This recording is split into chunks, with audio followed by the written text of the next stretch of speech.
Assalamualaikum warahmatullahi wabarakatuh. Jumpa lagi di channel kami, Keluarga Exmut. Selamat pagi ya teman-teman. Semoga teman-teman senantiasa diberikan kesehatan, semoga senantiasa diberikan banyak keberkahan, dan semoga senantiasa dimudahkan dalam segala urusannya. Amin. Pagi hari ini kami Keluarga Exmut ingin berbagi cerita tentang kondisi perkembangan tanaman porang kami yang kami tanam di bawah naungan Paranet untuk skala cukup luas dikit lah dibanding Paranet yang kami pasang di video kami sebelumnya yang satunya. Di sini kami ingin berbagi cerita tentang kondisi pertumbuhan tanaman porang yang kami tanam di bawah naungan Paranet ini. Kemarin sebagian ada dari bibit spora, ada juga yang dari katak super mini ya teman-teman. Jadi teman-teman bisa lihat kondisi perkembangannya di sini. Alhamdulillah sejauh ini semuanya bisa tumbuh dengan sesuai yang kami rencanakan.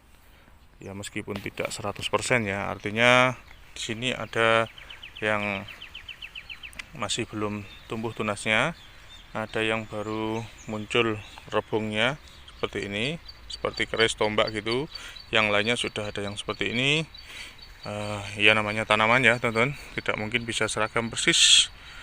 Nah di sini kami kasih naungan Paranet ini karena memang tujuannya dari awal kami tanam bibit yang ada di sini ini waktu itu bibit yang dalam kondisi yang kami pilih-pilih dari ukuran super mini, terus ditambah lagi bibit dari spora ya yang sudah pada bertunas untuk yang bibit katak mininya ya teman-teman. Dan kami lakukan proses penyiraman rutin sehari sekali, maksimal 2 hari sekali. Terus kemudian di sini juga lahan yang sudah kami tanami durian ya teman-teman. Ini setiap jarak 10 meteran kurang lebih ini kami tanami durian. Dan di sini juga kami lakukan tumpang sari tanaman cabai-cabai di sisi-sisi bagian pinggir ini bedengannya teman-teman. Sejauh ini bisa dilihat kondisi tiap bedengan yang kami tanamin porang dari bibit spora maupun bibit katak super mini dengan jarak 10 kali 10. Ini rata-rata kondisinya bedengannya masih bersih ya teman-teman. Ya ada muncul 1-2 biji gulma, tapi nanti biasanya akan mati setelah 5-1 minggu biasanya, karena memang lahan yang di sini sudah kami lakukan proses penyempraian herbisida pratumbuh dan proses penanamannya juga kami lakukan dengan cara yang aman, sehingga ketika porang-porangnya ini pada tumbuh meskipun dari bibit katak mini maupun spora tetap aman, karena ketika proses penutupannya kami lakukan dengan menggunakan tanah yang steril, bukan tanah yang dari hasil kiri kanannya, karena tanah yang dari kiri kanannya itu sudah mengandung herbisida pratumbuh ya teman-teman. Jadi sejauh ini bisa dilihat kondisinya masih bersih ya teman-teman, meskipun usianya sudah rata-rata ini masuk 2 bulan, yang sebelah sana malah sudah 2,5 bulan ya teman-teman. Dan ini ya teman-teman, kalau teman-teman melakukan proses penanaman di musim kemarau atau penyelamatan katak-katak yang sudah pada bertunas, khususnya katak super mini, itu pastikan teman-teman mempunyai sarana pendukung, yaitu air. Yang paling utama air dan peneduh ya teman-teman. Jadi kalau teman-teman yang punya lahan, kemudian lahannya itu banyak ditumbuhi tanaman yang besar ya, tanaman pokok besar seperti mungkin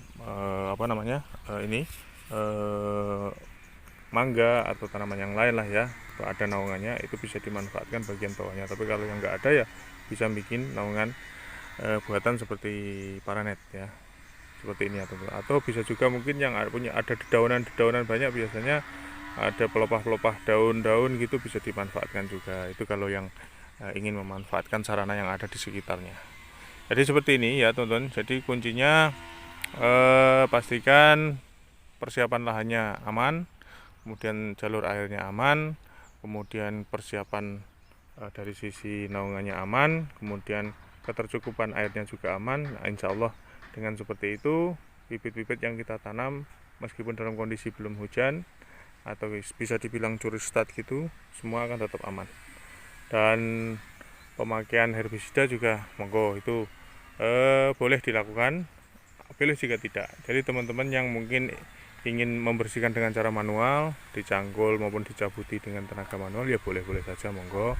Atau kalau yang mau mengkombinasi dengan pemakaian sedikit herbisida dengan dosis-dosis yang ringan-ringan saja ya monggo. Jadi selera ya teman-teman, dalam berbudidaya tanaman porang maupun bercocok tanam yang lain itu selera, menyesuaikan dengan target dan keinginan masing-masing tiap petani.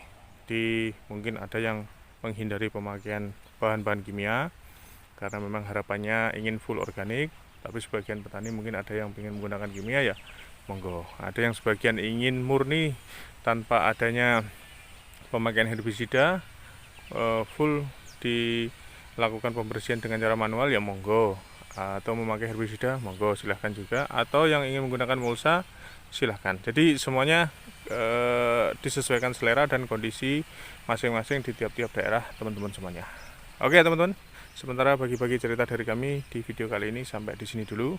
Nanti akan kami bagikan juga perkembangan selanjutnya setelah tanaman porang kami ini memasuki masa-masa pertumbuhan tunas yang kedua, dan aplikasi pemakaian pupuk-pupuk susulan yang kami lakukan baik menggunakan pupuk organik maupun sintetis, maupun pemakaian POC pupuk organik cair yang sudah kami siapkan untuk semua tanaman yang kami tanam. Oke teman-teman, terima kasih atas semuanya. Terima kasih sudah senantiasa bersedia bergabung bersama kami. Salam sukses dan sehat selalu dari kami, keluarga Exmut. Wassalamualaikum warahmatullahi wabarakatuh.